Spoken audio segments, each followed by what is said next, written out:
No podemos hablar de la familia sin hablar de la importancia que tienen los ancianos entre nosotros. Nunca fuimos tan numerosos en la historia de la humanidad, pero no sabemos bien cómo vivir esta nueva etapa de la vida. Para la vejez hay muchos planes de asistencia, pero pocos proyectos de existencia.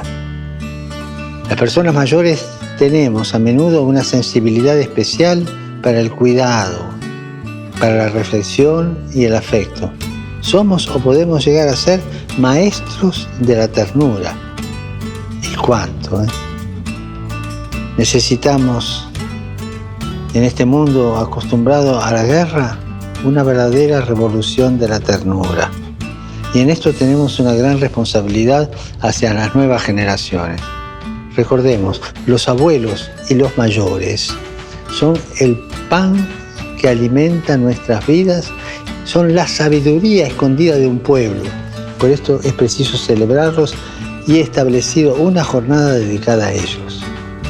Recemos por los ancianos, que se conviertan en maestros de ternura, para que su experiencia y su sabiduría ayude a los más jóvenes a mirar hacia el futuro con esperanza y responsabilidad.